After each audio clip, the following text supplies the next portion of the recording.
Welcome to the BiggerPockets Business Podcast, show number 45. Welcome to a real-world MBA from the School of Hard Knocks, where entrepreneurs reveal what it really takes to make it. Whether you're already in business or you're on your way there, this show is for you. This is BiggerPockets Business.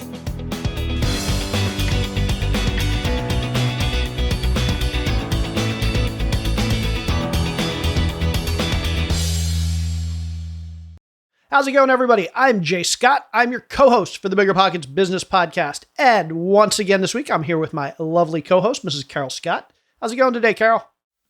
I am entirely grateful, humbled, and honored that we once again have the opportunity to talk with an incredibly inspirational guest. She's an entrepreneur who started out with a little bitty business and grew it into something huge. She's wonderful. And again, just grateful we get to listen to her story. Yeah, absolutely. So today we've gotten a lot of feedback over the last few months that we don't have enough episodes that talk about franchising. So over the next few weeks, we're actually going to do several episodes that talk about different aspects of franchising. And we're starting out today with a woman named Michelle Reed-Spitzer. And as you alluded to, she started a tiny little business, a one-woman business about 20 years ago, just a house cleaning business. And she has a great story on how she got started. But she transformed, or actually transitioned, that business from a one-woman business into a franchisee of a larger franchise called MaidPro. And from there, she has grown that business tremendously with multiple locations. And I'll let her tell the whole story. But the long story short is, about 20 years ago, she was a one-woman business that didn't know how to get started, basically started with $300 and a lot of hard work. And today she's in a position where she can literally take off for a couple weeks or a couple months and her business runs without her. So it's not only an inspirational story, but jam-packed, filled with actionable tips for anybody out there who's ever wondered, how does a franchise work? What it might feel like to get into a franchise, and all those questions you should be asking about how do I do due diligence on a franchise if it's something you might be considering. So if you want more information about this episode, or the things we talk about in this episode, check out our show notes at biggerpockets.com/bizshow45. Again, that's biggerpockets.com/bizshow45. Okay, now, without any further ado, let's bring in our guest, Michelle Reed-Spitzer. And let's welcome Michelle to the show. How you doing today, Michelle?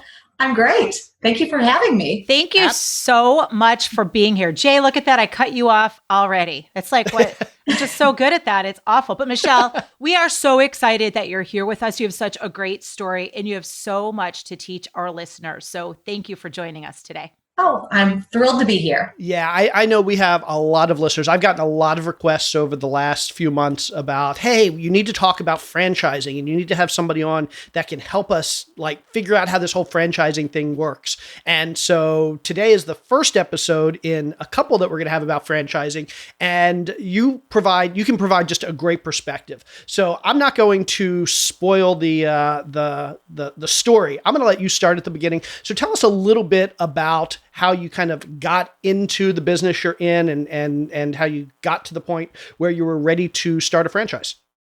Wow. Well, how it all started, the beginning. Well, it started where I actually moved from Champaign, Illinois. I used to work for Blue Cross Blue Shield of Illinois, and they had made some changes, and my position was eliminated. So, I had to make some changes.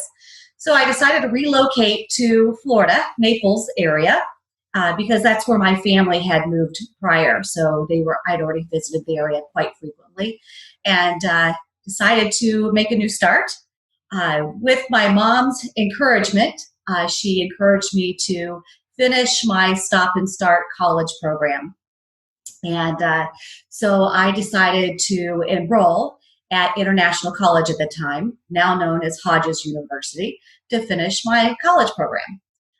While doing so, my brother had a girlfriend that was cleaning houses, and he would tell me how she was doing very well and making some pretty nice cash. So I thought, well, maybe I could figure out how to do that and make a little extra spending money while I'm going to school. So I bought a book called Speed Cleaning 101. My mom thought I was absolutely crazy because I had the world's messiest bedroom growing up as a teenager. But I taught myself how to clean. That book had little diagrams and things like that to show you how to move through the house efficiently, etc. And that's how I began. I began cleaning houses independently while going to school. Now, at the time, I had the wonderful opportunity to have a professor by the name of Dr. Gene Landrum. And I don't know if you know who he is, but he was actually the original founder of the Chuck E. Cheese franchise. Huh. And he quickly became my first mentor. He wanted us to learn about real life experiences outside of a textbook. He didn't want us to memorize terms and definitions. As a matter of fact, the first homework assignment he gave us was to actually write a business plan. So I decided to write my plan on actually having a real cleaning company. And as I'm writing this plan, I'm thinking, wow, I might be onto something, because obviously cleaning houses on my own, if I were want to go on vacation, I wouldn't be able to earn any money. If I were sick, I wouldn't be earning any money. So it just became a natural idea of, hey, let's turn this into something. And I decided to start with an investment of $300 to get my insurance, liability insurance, to protect myself, and whatever else I needed to create with the fictitious name, etc., to make myself a legal entity, and became Michelle's Classy Cleaning. And of course, through trial and error, literally not having a clue as to what I was doing, I developed a nice little size cleaning business. Started adding employees, and just 4 years later, another opportunity came my way.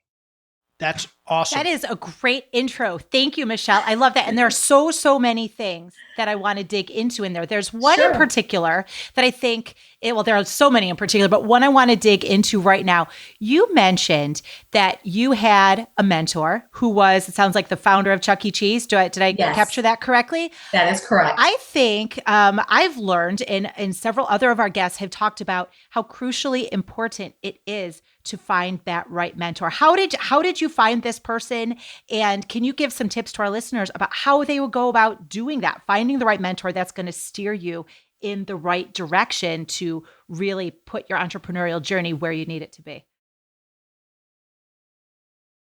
Absolutely. Well, I was fortunate that in my college experience that it just happened to be fate, I guess, that he was my professor. So just in the classroom alone, and always what I have found, look for opportunities, always looked up to people that are successful, that have done things that you want to learn. Surround yourself with those types of people, because you'll just learn like a sponge from them. So don't be shy about, there's a lot of mentors that can come along the way. Another mentor is my parents. My parents have always been entrepreneurs themselves. They've had construction businesses, real estate businesses, and I worked alongside with them on many of those adventures. So, there's been a lot of mentors along the way. That's wonderful. Go ahead, Jay. No, I love that. And I love the fact, and this is a common theme for a lot of entrepreneurs on this show, you started your business with $300. I just want to reiterate that. You didn't go in there with a $10,000 or $100,000 or $1 million investment. You weren't going out raising capital. You weren't putting on a dog and pony like venture capital show to raise venture capital money. You literally started your business with $300, but you had a plan. Yes. You put together a plan that allowed you to get from a one-person business that you started for a couple $100 to a business, and you said it yourself, a business that would allow you to go on vacation, that would allow you to take time off, that would allow the business to kind of run and thrive and continue to operate without you there day in and day out. And so I think that's just a great reminder to our listeners that when you start a business, it doesn't have to be 80 hours a week. It doesn't have to be $100,000 investment. You can start small and you can get big over time. Yes, I started very small. It started with just me, myself, and I. That $300 investment, I just kept reinvesting my earnings to continue to build upon the business to the point where we're really a large organization today. So it can be done with a small investment. That's great. Okay, so we could talk about that business in a whole lot more detail, but there's a chapter 2 and 3 and 4 to this story, and I'd love to get there because I think that's what I think is tremendously interesting here. So tell us about the next chapter, how you took your business from your business to the next step, to a franchise business. Well, Michelle's Classic Cleaning, I back in 1999. So I started in 95. So in 99, I had a nice little size business. I probably had maybe 6 employees at the time. And I had an office in my garage, which was my house in the middle of the woods, believe it or not. But I remember sitting in my little office and received a postcard in the mail. And that postcard said, "Look who's coming to town, MaidPro." So I thought, who's my new competition in town? Who is MaidPro? What are these guys all about? So literally my competitive nature took over, and I decided that I was going to secret shop them. I wanted to know what they were charging, how many people did they send into the home, did they provide the supplies and equipment, what are they all about? So I had my list of questions ready to go, and I was going to pretend to be a potential customer and ask my questions. Well, to my surprise, I was literally talking to the founder of MaidPro, who is a franchisor, and they really caught my attention. They were actually looking or soliciting existing cleaning companies to become part of their franchise opportunity. At the time, they were fairly new at franchising, and they caught my attention based on the conversation that we had over the phone, and they invited me to come up to Boston, Massachusetts, where their headquarters is, to meet with them. Now, at the time, I was 3 months pregnant with my first child, Zoe, and I bought a little black dress because I wanted to try to hide the fact that I was pregnant, just in case they might turn me down if I were interested. And that's kind of how I was thinking at the time. But I went and I made that trip, and I was very, very impressed. They were young, they were progressive, they were fun. They were just really, really inspiring. And I just knew, my gut told me that this is the right opportunity. And so they accepted me. They invited me to join their organization because I had an existing cleaning business and they were new at franchising. My investment was a big, huge dollar to make it legal. $1. $1. And that's when the conversion began. I literally converted Michelle's Classic Cleaning into the MaidPro franchise. That's awesome. Okay, I want to stop here, and I want to revisit a couple things. One, I love the fact that a few minutes ago you were talking about secret shopping your competition.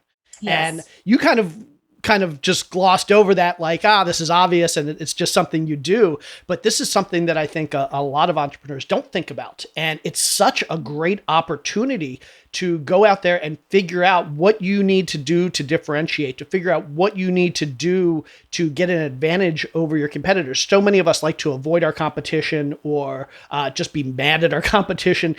So few of us like to say, okay, let's, and there's a saying, I mean, it's keep your friends close and your enemies closer. And very much that's what you were doing. You were trying to get to know your competition as much as possible. Of course. Absolutely. And we still do this today. Especially if we're going to open up a new market. When we found it's very, very important to be aware of your competition. Who are you?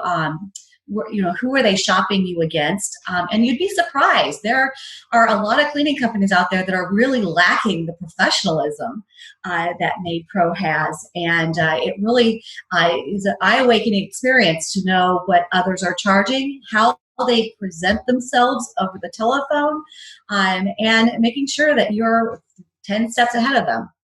That's great. Now, it also okay. I should add as well, I'm sorry to interrupt, but it also helps you in establishing your pricing. That is a fantastic point. I love that.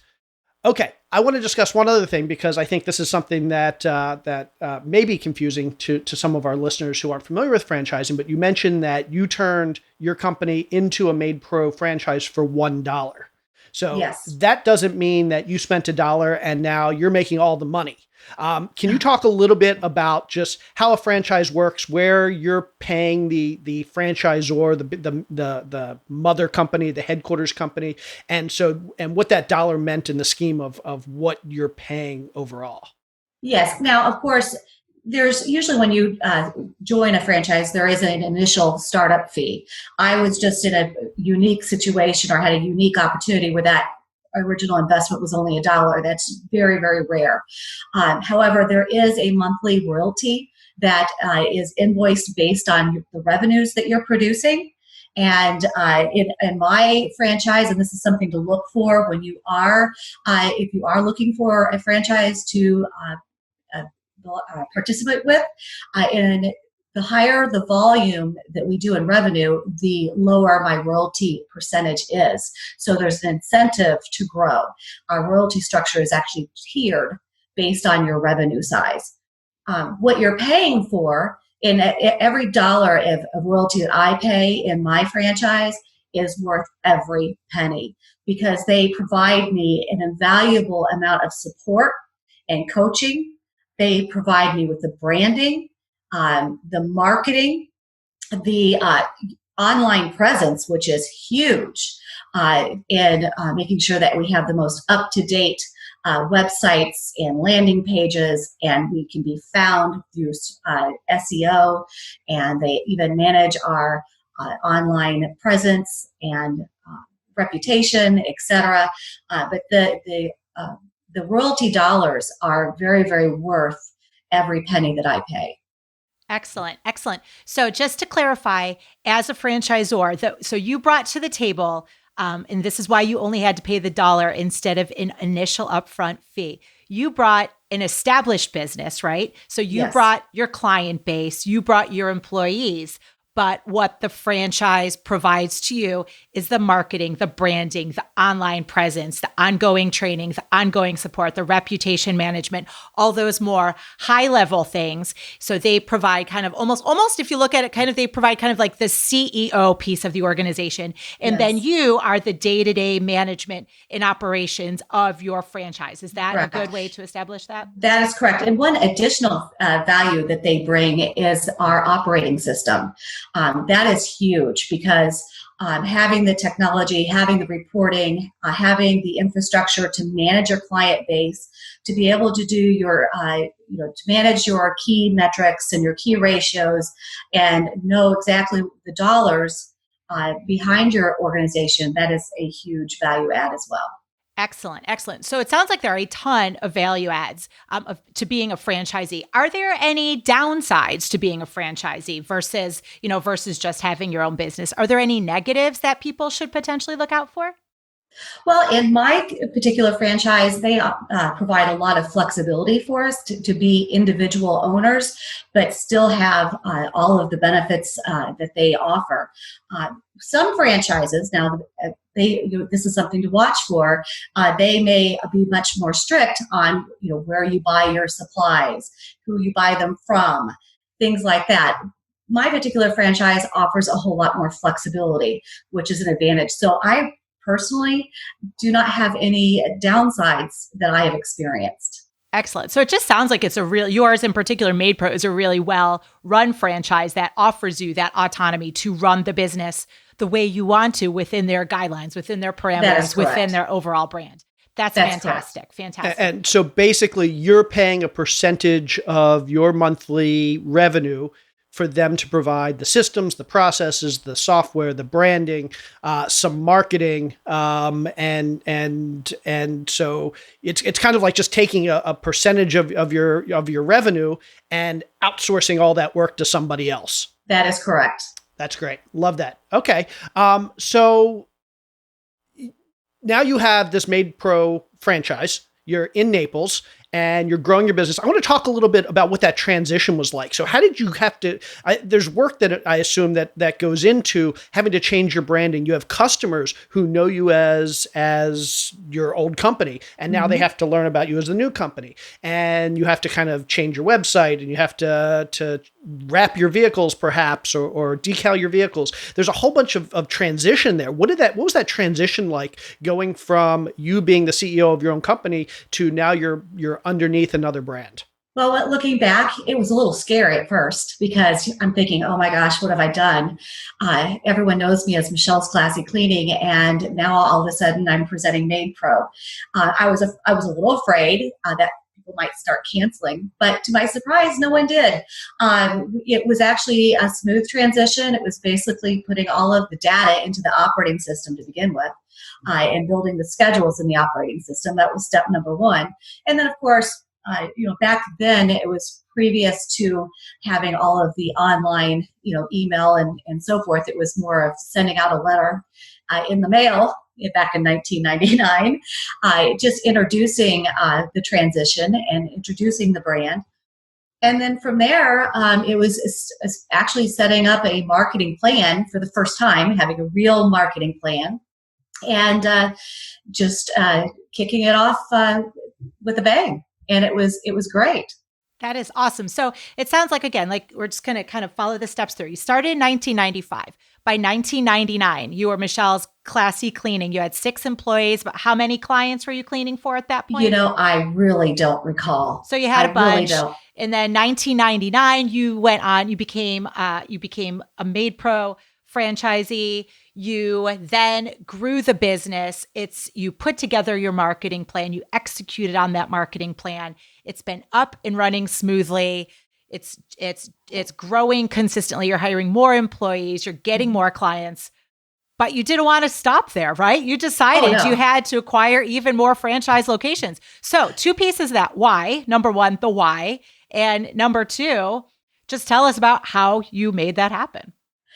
Well, of course, one of the reasons why I decided to join MaidPro is because I knew that they had what I needed to take my business to the next level.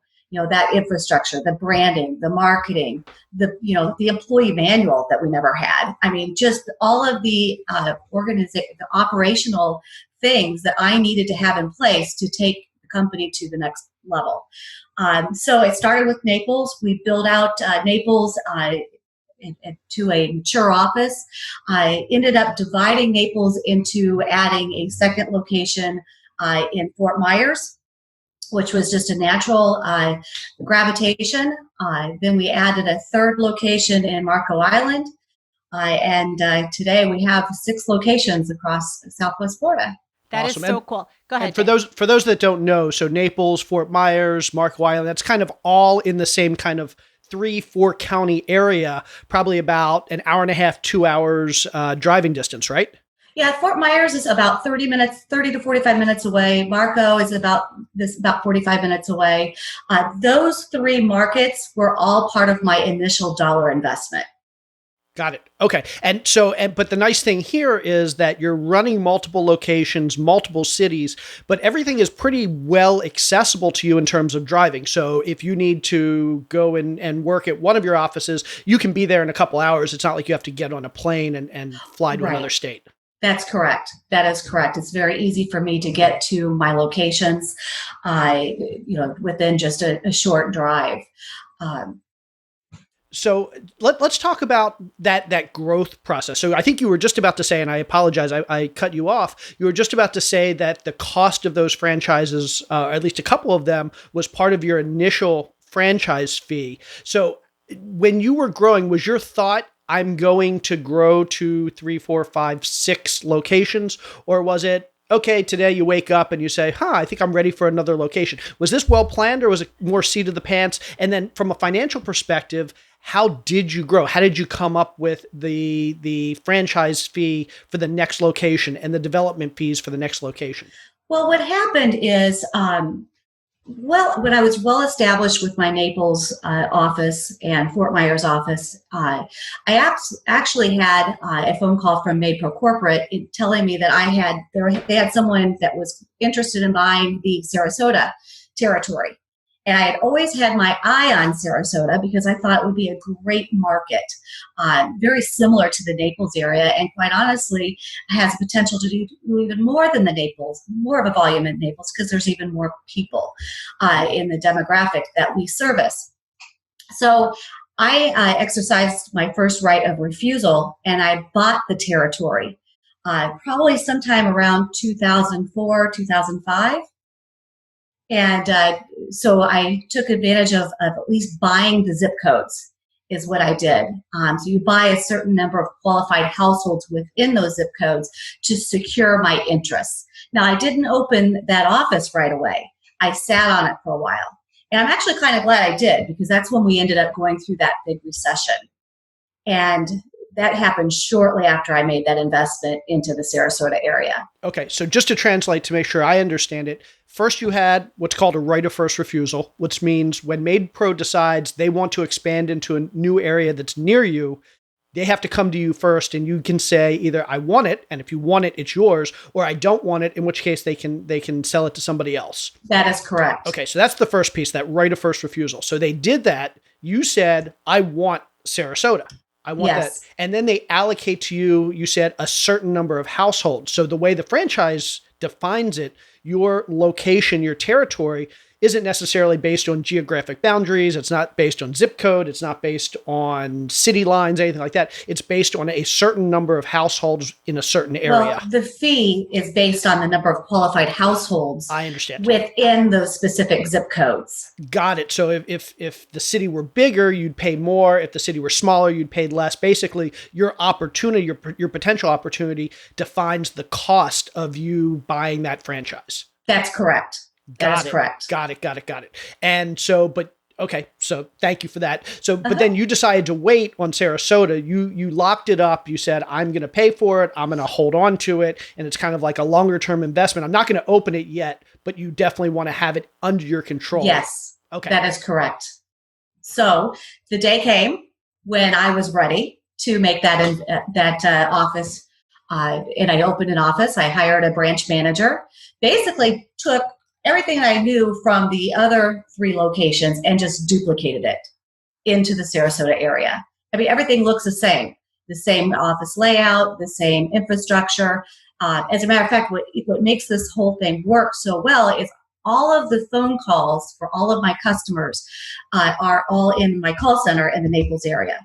So my branches are really just dispatch facilities. There's a branch manager, and they dispatch all of the pros from those locations each and every day.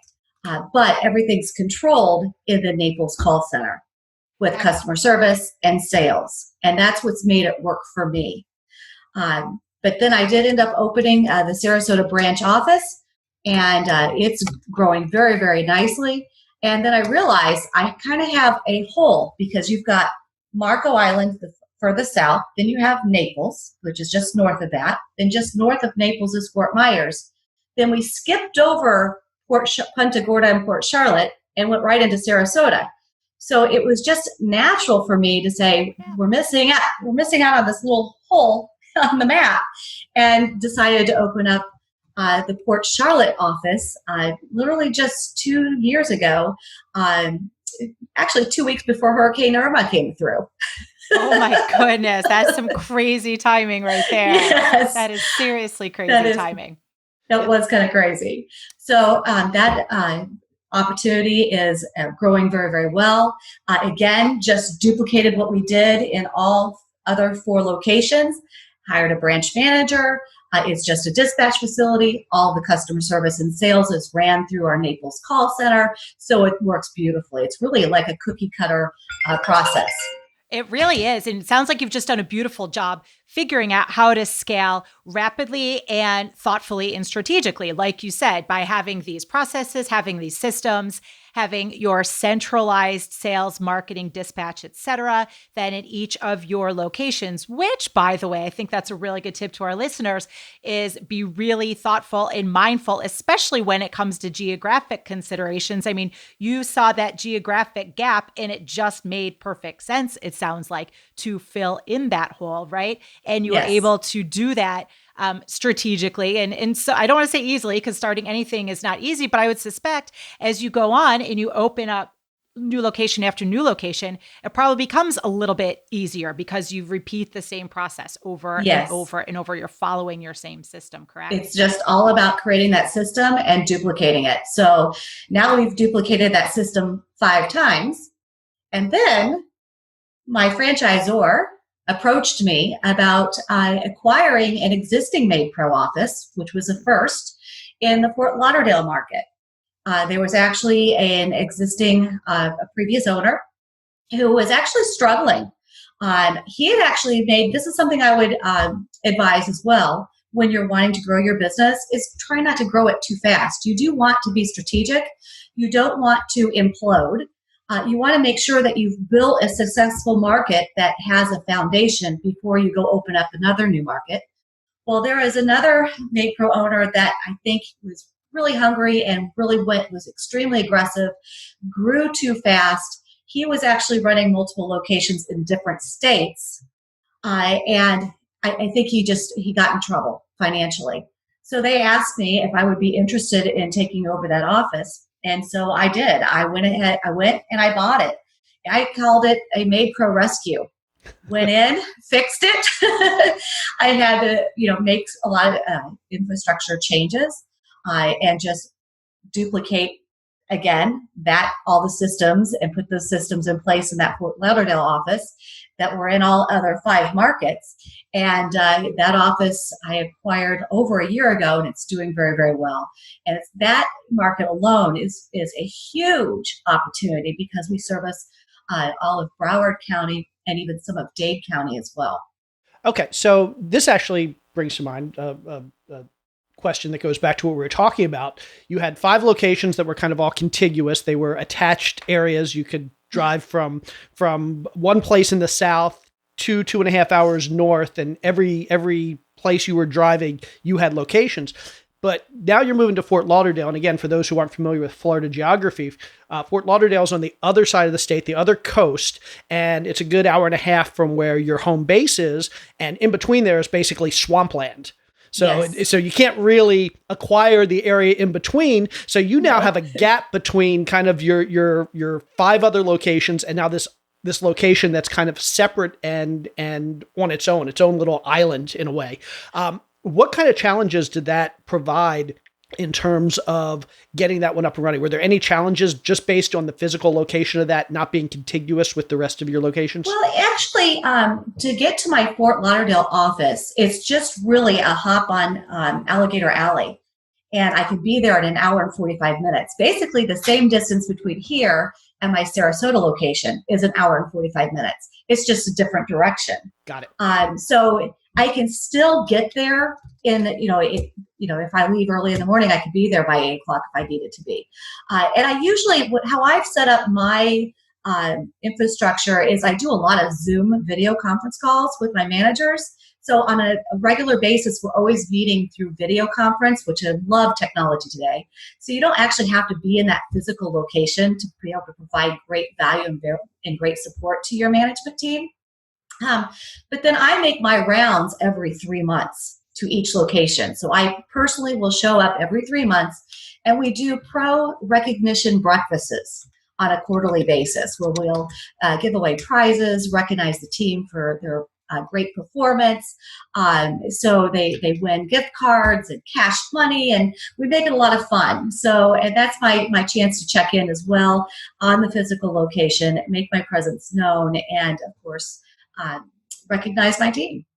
Excellent. And as you're talking about recognizing your teams in each of these different locations and being integrally involved through Zoom and through your every 3-month breakfasts and visits and so on, you mentioned the managers at each of these offices. So it sounds like you said, what do you have, a GM or a branch manager at each location, or exactly how does that organization work out within each individual location?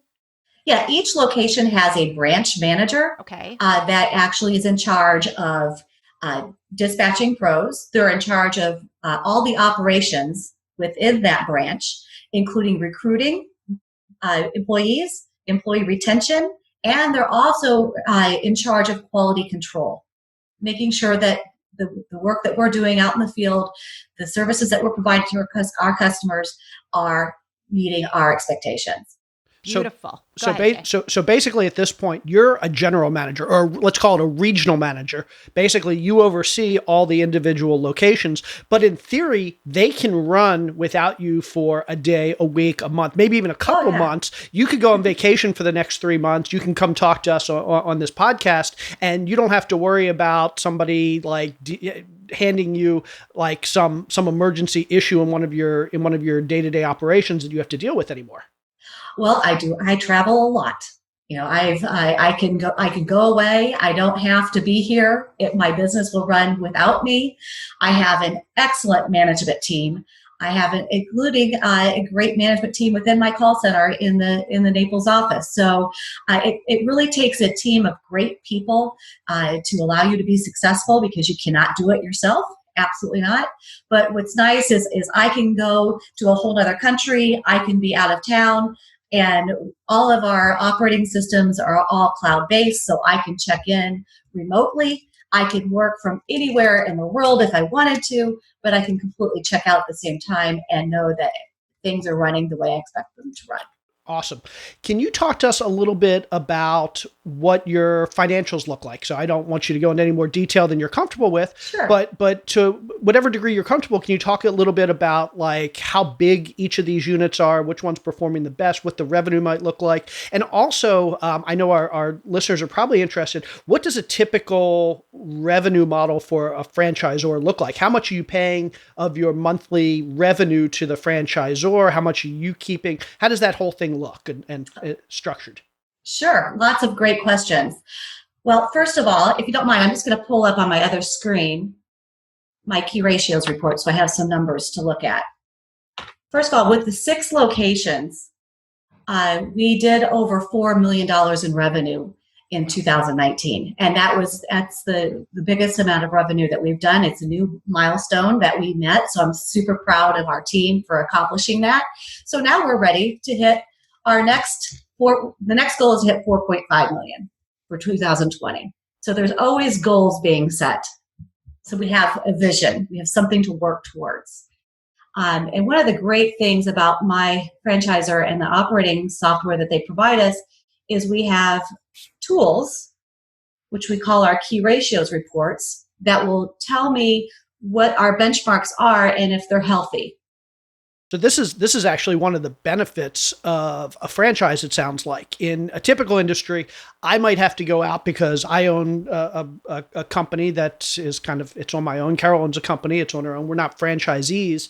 And we need to go out and figure out ourselves what typical margins are in an industry, how much our competitors are charging, what we should be spending on various expenses, what our expense ratios should be. And we don't know necessarily what 100 other companies in this space are, what their numbers look like. So we don't have those benchmarks. We don't know, are we doing a better job than our competition, or are we doing a worse job than our competition? I guess the nice thing about a franchise is if they have, I don't know how many locations MaidPro has, but if they have 100 locations or 200 locations, that's basically 100 or 200 other companies that you can look at their numbers, you can look at their operating margins, you can look at their expenses, you can look at their revenue, and you can say, how am I doing compared to 100 or 200 other companies that are exactly like mine, which is actually really cool. Well, what's awesome is I can see the revenue of every single office in the entire nation. So we have actually aggregates, so we can see actually see the numbers of all the other locations, so we can kind of compare ourselves. So if I want to compare myself with all the MaidPros in Florida, I can just pull up those aggregate numbers just for Florida and know how I'm comparing to them. If I just want to look up, different, or let's say if I look up revenue rank, I want to see how I compare with the top 10 franchises in the nation. I'm pulling up my numbers right now for January of 2020. And it's doing its little thinking job here. And I can proudly say that for January, out of my 6 locations, we did over $395,000 in revenue. The second franchise that I won't mention where they're located, but they did $283,000 in monthly revenue. So you can Just in see January. Just in January alone. So I can compare myself to other franchises to kind of see how we're doing. They also give us key metrics to watch. One of the biggest things that we watch for to measure the health of the business is your attrition. Are you keeping your clients? And we have certain measurements that we watch for that are provided by our franchisor to determine what is a healthy number. Yeah, that's cool. That's great. They kind of take over the MBA piece of being a business owner as a franchisee. That's correct. And Michelle, I don't want to gloss over as you're looking at everybody else's numbers and you are comparing yourself to all of these other franchises across the nation. You did say earlier that once in a while your competitive nature kicks in, which is a beautiful thing. So just out of curiosity, where do your franchises line up as compared to everybody else across the country? Well, we're the number one largest revenue producing office out of over 250 locations nationwide, including in Canada. And that can only be accomplished by having the support of my franchisor and the amazing team that we have within our own organization here locally. Awesome. Really awesome. How many employees do you have across all your locations? Between 6 locations, there's over 130 plus, and we need more. So if anybody is looking for a job in the Southwest Florida area, there you go. Yes. So let's talk a little bit in more general terms now. So let's say we have, and I'm sure we do have some listeners out there who are thinking, okay, this whole franchise thing sounds like it would be for me. Let's say they're going out and they're looking for a franchise and they have to go through their due diligence. Is this a good one? Is this a bad one? What are some things that they should be looking for when doing their due diligence on a particular franchise? Well, I'd say, first of all, find out what is your passion. What is your love? What do you really want out of life? And pursue your passion to begin with. For me, my passion is, we've decided that we're a whole lot more than just an average cleaning company, out there cleaning toilets and scrubbing floors. But what we're really all about is improving the quality of people's lives. And we see that every day. And that's become my personal passion because I see ourselves as doing a whole lot more than just cleaning houses. So first, find out what your passion is, and then make sure that the franchise that you decide to pursue, what lifestyle do you want? How many hours do you want to work a day? How many days a week do you want to work? In the restaurant business, you might be open 7 days a week, and that's mostly evenings and weekends. Kind of gauge up your passion, but also determine what kind of lifestyle you want to have. That is an excellent tip. That's great. I'd never even considered that even within franchises, they're going to afford you very different work hours and, like you said, lifestyle. So that's a fantastic tip. The second tip that I would have in looking for the right opportunity is having a recurring revenue stream. Unlike having a product, if I had a product to sell, I'd have to find a new customer every day. Especially if that product had a long shelf life. Well, in my business, it's recurring. I have weekly customers. I have bi-weekly customers. I have monthly customers. And I have thousands of one-time occasional use customers. So I think we have probably close to 1,500 active recurring clients.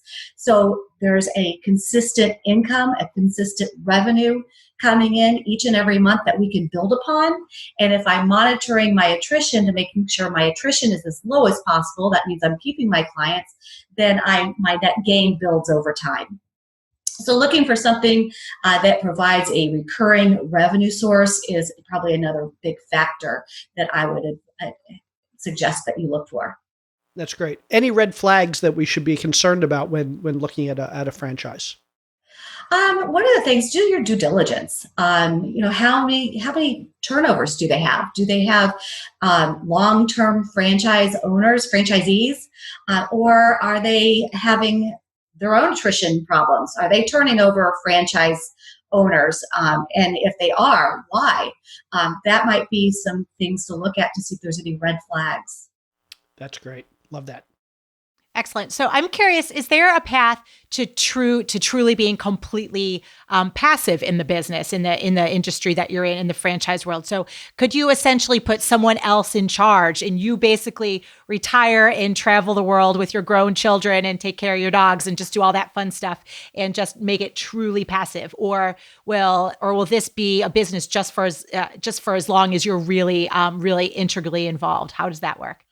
It can. I of course have been kind of deciding, what is my exit strategy going to look like, with thinking of exit strategies, that takes planning and that takes time too.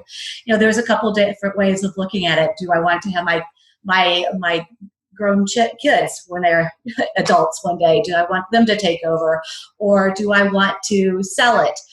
Or do I want to put the infrastructure in place so it continues to run and generate an income source for me? And all three are true. All three can be done. And yes, it could truly be a passive income source with the right team in place. I have some own personal decisions that I need to make over the course of the next few years. That's excellent. Awesome. Do you have any major plans at this point? Are you going to acquire more locations? Are you going to sit back and kind of enjoy your success? What's the plan from here on out? Well, my goal right now is I have 6 locations. The Fort Myers location generates well over $100,000 in revenue. It's a mature location. The Naples office is doing close to $150,000 in revenue, so that's a mature location. Marco Island is an island. It's a mature location, and it's going to be more limited in the amount of revenue it can generate. However, my 3 new markets, that's my focus right now: Sarasota, Port Charlotte, and Fort Lauderdale. Those 3 locations, I want to turn them into mature locations generating over $100,000 in revenue.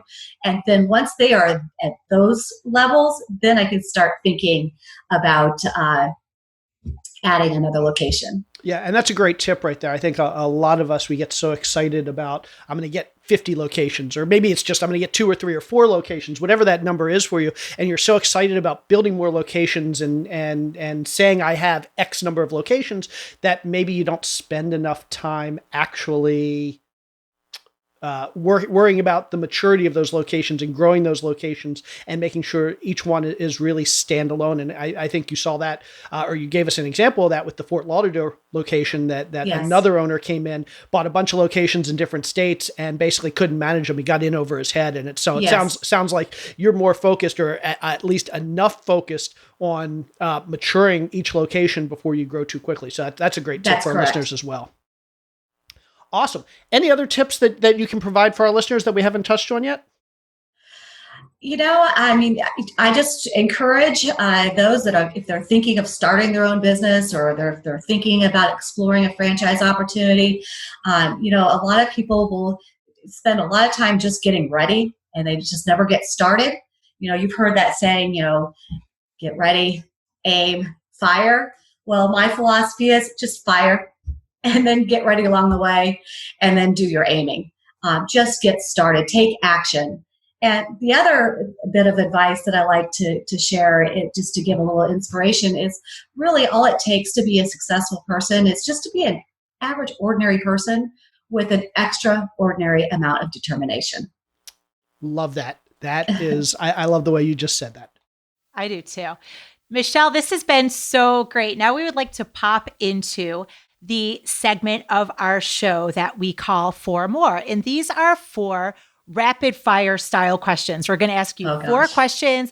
Don't think too hard. Just tell us the first thing that comes to mind. And then the more segment, you're going to tell us more about where we can find out even more about you, about your business, and how people can connect. Okay? All right. Okay, Jay, take the first question. Okay, Michelle, what was your very first or your very worst, I'll let you decide, job, and what did you learn from it? Okay.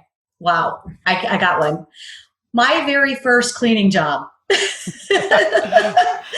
is before I was actually Michelle's Classic Cleaning. My sister-in-law was going to help me.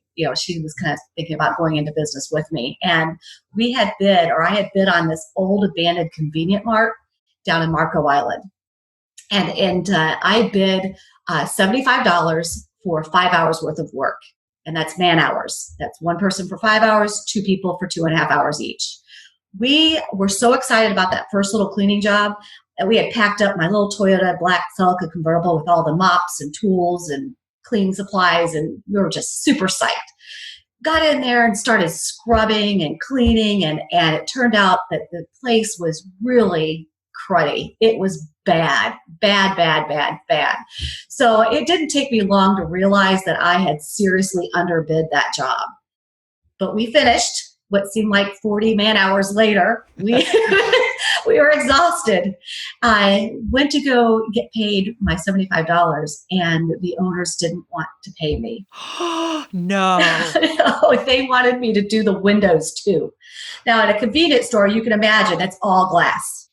And that was not part of my written proposal. So all I could do at the time is cry.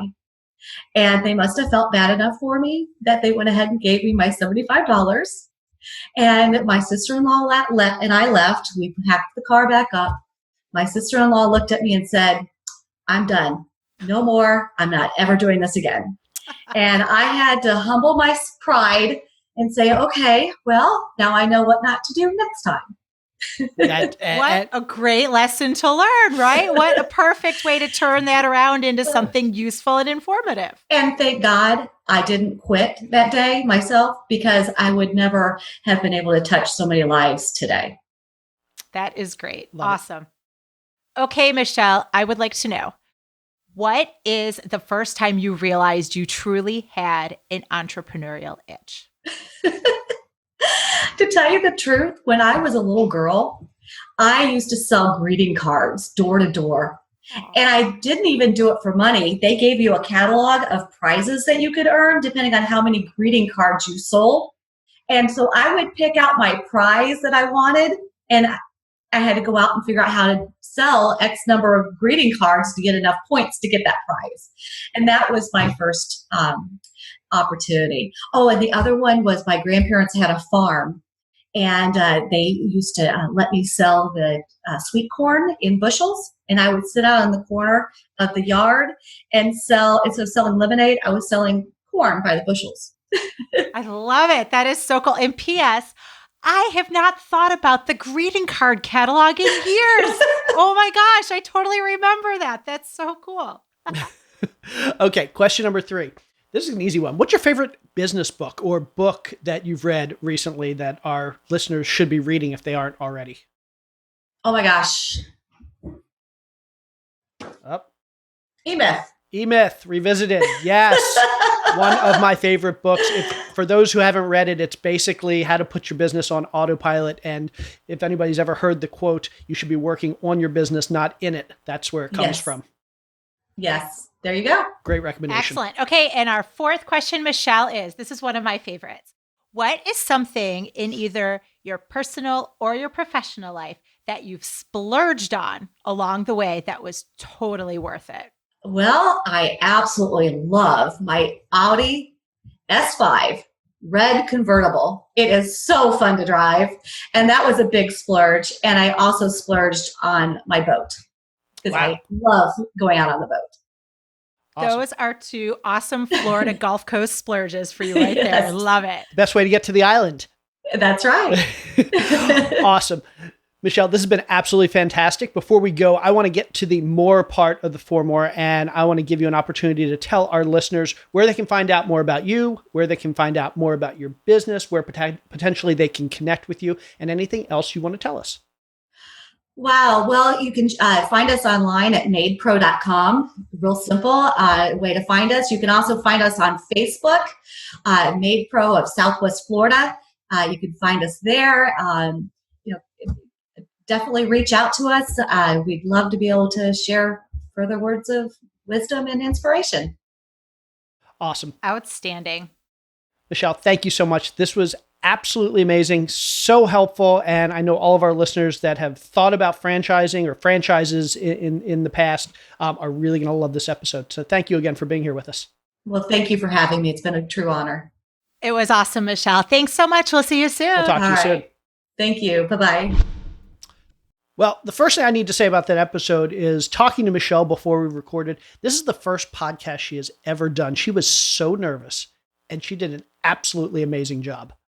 I couldn't agree more. I still can't believe that was her first show. She did such an excellent job delivering her story and providing so many great and actionable tips that I just thought it was fantastic all the way around. And I've got to tell you, I just think it's so inspirational that she started on her own, $300, and has grown it into this huge business by duplicating systems and processes and being strategic and making sure she didn't grow faster than she was able to handle. And it sounds like she's had an amazing journey, and she really just hammers home the fact that any one of us can do it if we stay focused and determined. Yeah. And I just want to leave everybody with that quote that Michelle said towards the end of the interview.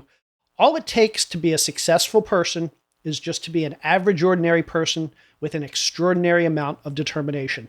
That quote is absolutely legendary. I love it. It is so spot on. Absolutely. Okay. I think we're done for this week. Everybody, thank you so much for tuning in, and you have an amazing rest of your week. For everybody here, she's Carol. I'm Jay. Now go show some extraordinary determination today. Have an outstanding week, everybody. Go be awesome. Thanks, everybody.